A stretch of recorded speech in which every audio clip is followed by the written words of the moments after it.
La petite fille lève simplement 2 doigts. Sur la route s'élève alors un énorme rocher. Effrayés, les méchants prennent la fuite. La vieille dame à ses côtés est également stupéfaite. Mais la petite fille lui dit de ne pas avoir peur. Tant qu'elle est là, ces tyrans n'oseront jamais blesser la vieille dame. Il s'avère que cette fille est la réincarnation du patriarche Xu ancien. Elle a pratiqué des assais en isolement pendant 300 ans. Après avoir traversé le calvaire céleste, elle s'est réincarnée dans ce corps de fille. À peine descendue de la montagne, elle voit un groupe de méchants poursuivre une vieille dame. Elle intervient donc et sauve la vieille dame. La vieille dame, pour exprimer sa gratitude, l'emmène chez elle. Qui aurait cru que cette fille est précisément le patriarche vénéré par la famille? À ce moment, sort d'une maison un homme stupide. C'est précisément le fils de la vieille dame. La fille le reconnaît d'un coup d'œil. C'est précisément Adé, qui l'a jadis suivi, lors de son isolement pour la pratique. Le patriarche craignait de subir une grande calamité céleste et terrestre. Pour ne pas blesser les innocents, elle a renvoyé Adé. Mais qui l'eût cru, il s'est réincarné en idiot. La vieille dame dit à la petite fille, Adé, parce que sa fille a été accusée à tort, a perdu la raison et est devenue idiot.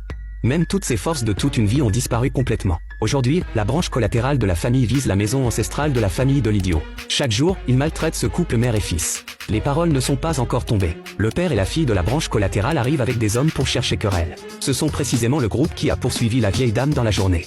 Sans plus parler, ils veulent se battre en duel. Bien que la vieille dame ait beaucoup combattu, mais à cause de l'âge, ses forces ont beaucoup diminué.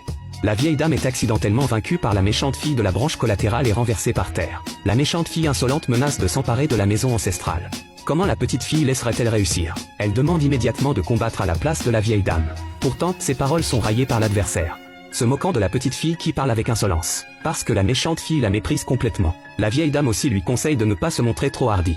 L'adversaire est en effet un maître très puissant. C'est elle-même qui combattra. Ensuite, elle prend position prête à attaquer la méchante fille. Ce qui est inattendu. La vieille dame, d'un seul coup de poing, envoie la méchante fille s'envoler. Même la vieille dame elle-même ne peut y croire. Pourquoi ses forces internes ont soudainement augmenté, sans savoir que c'est la petite fille qui l'aide secrètement.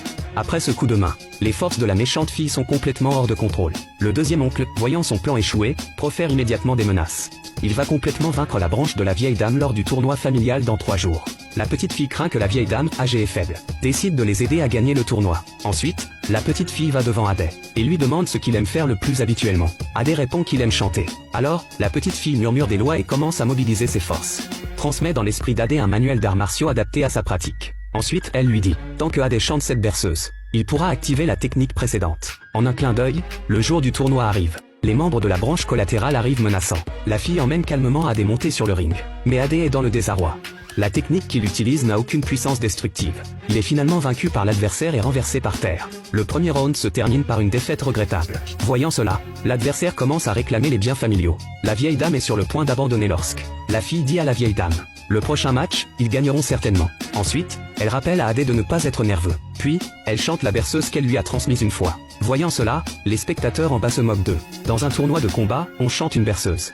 Adé ignore ces gens cependant. Il continue de chanter la berceuse sans arrêt. Qui l'eût cru? Il active imperceptiblement un super dispositif. On le voit vaincre l'adversaire d'un simple toucher. La puissance de la berceuse est vraiment formidable. Et le jeune homme pousse cette puissance à son paroxysme.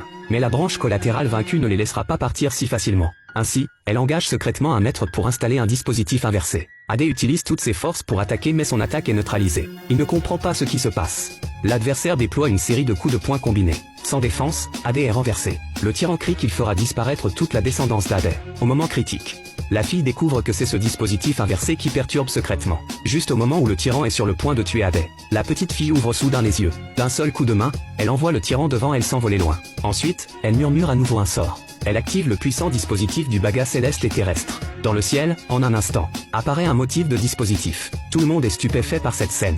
Parce que ce dispositif du baga céleste et terrestre ne peut être activé que par les ancêtres. Pensez-vous que Adé peut vaincre le tyran? Dans la section des commentaires, laissez votre opinion.